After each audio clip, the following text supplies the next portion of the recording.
चील ने एक लड़की का पालन पोषण। जी हाँ, आपने सही सुना। एक राज्य में एक धनवान कुम्हार रहता था। उसके पास ढेर सारी संपत्ति थी, पर उनकी देखभाल करने के लिए एक भी बेटा नहीं था। उसकी पत्नी बार बार बेटी को जन्म देती थी, जिससे वह तंग आ चुका था। उस जमाने में बेटे और बेटी में फर्क किया जाता था। परिवार में बेटों की अहमियत ज्यादा थी। इस बार भी कुम्हार की पत्नी मां बनने वाली थी। बच्चे के जन्म का समय करीब आने पर पत्नी जब रिवाज के अनुसार मायके जाने लगी तो पति ने कहा, इस बार भी अगर बेटी लेकर आई तो मैं तुझे मुड़ई व्यापारी को बेच दूंगा। पति की बात सुनकर पत्नी डर गई। भाग्य के फेर देखो, इस बार एक सुंदर कन्या का ही जन्म हुआ। लड़की देखकर कुम्हारिन के हाथ पांव फूल गए। किसी को कच खबर होने से पहले ही उसने दिल पर पत्थर रखकर उस नवजात शिशु को एक बर्तन में डालकर ढक्कन लगा दिया और नदी में बहा दिया। बर्तन पानी के लहरों में हिलोरे खाता हुआ बह चला। एक धोबी नदी में कपड़े धो रहा था। उसने पानी की मझधार में बहकर आते हुए एक बर्तन को देखा। धोबी तैरता हुआ बर्तन के पास गया। अंदर देखने की उत्सुकता से उसने बर्तन का ढक्कन खोल दिया। अंदर सोई एक नवजात बच्ची को देखकर उसकी आंखें खुली की खुली रह गई।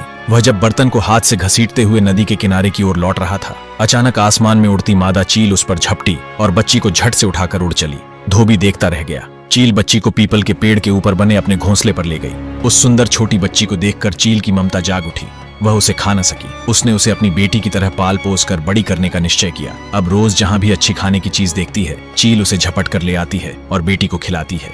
चील की बेटी धीरे धीरे बड़ी होने लगी। किसी के घर में जब लोग अच्छे कपड़े धोकर धूप में सूखने के लिए बाहर डाल देते, चील उसे उठाकर ले आती और बेटी को पहनाती। एक दिन राजा की बेटी जब नदी में नहाने गई तो उसने अपने गहने उतारकर किनारे पर रख दिए। चील मौका देखकर उन्हें भी उठा लाई और बेटी को पहनने के लिए दे दिया। इस तरह कंघी, सिंदूर, आईना, सुगंधित तेल का डिब्बा आदि लड़की के सामान जहाँ मिलते वह उठाकर ले आती और अपनी बेटी को देती। धीरे धीरे पीपल के पेड़ पर ही चील की बेटी बड़ी होने लगी और एक खूबसूरत युवती बन गई। चील को उसकी चिंता होने लगी। चील ने एक दिन अपनी बेटी से कहा, तू अब बड़ी हो गई है, मैं तुझे छोड़कर रोज दूर चली जाती हूँ। तुझे कोई नुकसान पहुंचाए ये चिंता मुझे खाए जाती है। मुझे हर पल डर लगा रहता है। अब से अगर कोई मुसीबत आए या तुझे डर लगे तो ये गीत गाना, मैं झट तुम्हारे पास उड़कर आ जाऊंगी। आहतर पात लरे की सरे, चिलनी आई मोर आगते परे। अर्थ पीपल के पत्ते हिले और डोले, मेरी चील मैया मेरे आगे आ जाए। एक दिन एक सौदागर उसी रास्ते से जा रहा था। गर्मी से राहत पाने के लिए वह उस पीपल की छांव में बैठ गया। अचानक एक लंबा बाल उसके हाथ में आ गिरा। उसने चारों ओर नजर फेरकर ऊपर देखा तो चील की सुंदर बेटी दिख गई।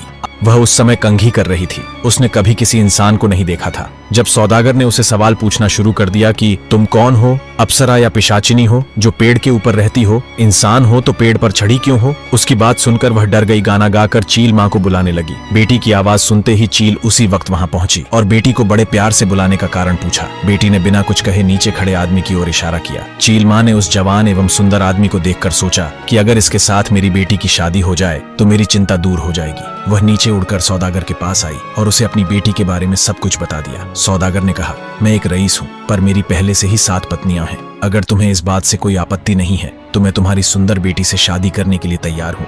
मैं तुम्हें यकीन दिलाता हूँ कि उसे बड़े सुख एवं प्यार से रखूंगा और कभी कोई कष्ट नहीं दूंगा। चील माँ कुछ देर के लिए सोचती रही, फिर अपनी बेटी को समझा बुझाकर पेड़ के नीचे ले आई। उसने अपनी बेटी का हाथ सौदागर के हाथों में सौंप दिया। उसने माँ से बिछड़ने के गम में रोती बिलखती हुई बेटी से कहा, जब भी तुझे मेरी जरूरत होगी वह गाना गाकर मुझे बुलाना, मैं उसी वक्त हाजिर हो जाऊंगी। सौदागर चील की सुंदर बेटी को घर ले गया और बहुत ही प्यार जतन से उसके साथ जीवन बिताने लगे।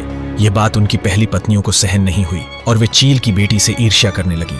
वे छल कपट से उसे कष्ट पहुंचाने लगी। एक दिन 7 पत्नियों ने आकर उसे सबके लिए भात, खाना, खासकर चावल बनाने को कहा। चील की बेटी की आंखों के आगे अंधेरा छा गया, क्योंकि खाना बनाना तो दूर, उसने आज तक किसी को भात बनाते हुए भी नहीं देखा था। उसे कुछ नहीं सूझा।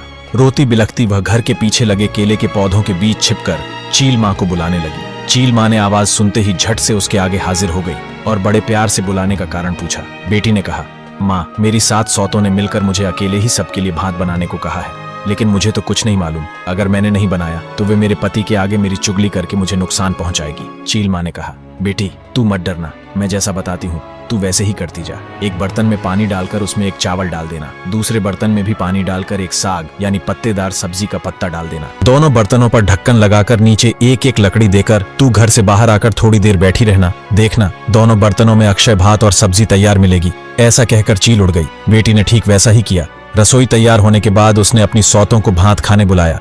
7 सौतों ने अपनी अपनी थालियों के नीचे एक छेद करके रखा था। जैसे ही वह भात और अंजा सब्जियों का रस परोसती, छेद से सारा रस बह जाता। दोबारा कहती, भात खत्म हो गया है और लाओ। अक्षय बर्तन से खाना परोसने के कारण खत्म नहीं हो रहा था। अंत में सातों सौत हारकर शर्म से उठकर चली गई। एक दिन सातों सौतों ने मिलकर चील की बेटी को गोहाली गायों को रखने और घर साफ करने को कहा। उसे कहाँ साफ सफाई की आदत